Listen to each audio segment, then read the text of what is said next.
我要為大家簡單介紹高中地理課程嘅內容同埋特色。首先，高中地理課程喺高1、2、3年級都有開設，內容會隨住年級而逐步深入。高1主要學習自然地理，認識地形、氣候、水文、土壤、生態等等。高2則着重於人文地理，探討人口、交通、產業、聚落等人類活動與地理環境嘅關聯。高3重點係區域地理，深入分析世界唔同地區嘅地理特徵同埋發展議題。咁樣嘅安排，令我哋可以從基礎到應用，循序漸進咁樣建立完整嘅地理知識結構。連堂上堂為主，以高2地理為例，每次上堂連續3節。首先以時事新聞引入主題，結合新聞相關內容與課程知識，安排同學分組討論議題，完成隨堂練習或者小測，用以檢查大家對今日學習內容嘅理解，亦都方便老師了解同學嘅學習狀況。種類眾多，緊貼時事，例如氣候變遷與極端天氣事件、俄烏戰爭、以巴衝突、產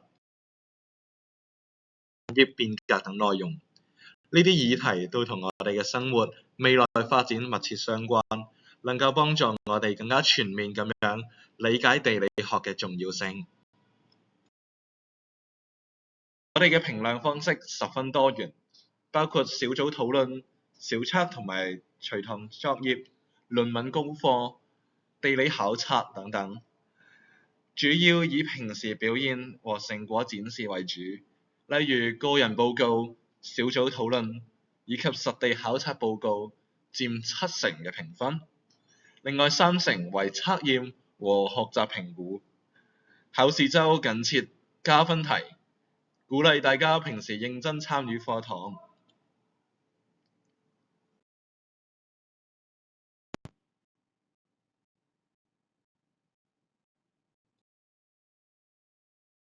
我哋仲會安排地理考察活動，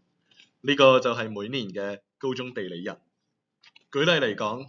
我哋曾經帶同學們研究舊城區嘅發展歷史同埋土地利用狀況。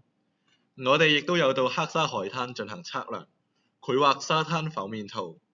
亦會帶備儀器測量樹冠覆蓋率和溫度嘅關係，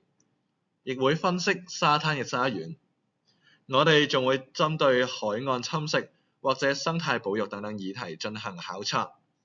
呢啲實踐活動能夠培養同學嘅批判性思維，關心本澳發展，令地理堂變得更加有意義。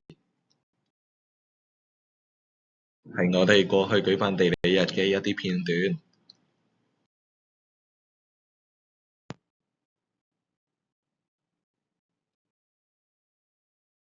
有3個階段嘅地理考察。第一階段，本地考察，探索本地區嘅地理特色，例如城市發展、土地利用同埋環境保護，亦會調查聯合國可持續發展目標 SDGs 相關主題。第二階段，區域性考察，例如考察大灣區不同產業區，了解區域經濟活動同埋地理嘅關係。考察與比賽，進一步拓展至境外，令同學親身體驗不同地理環境同埋文化，並且參與相關比賽，培養國際視野同埋解決問題嘅能力。課程嘅簡要介紹，多謝大家。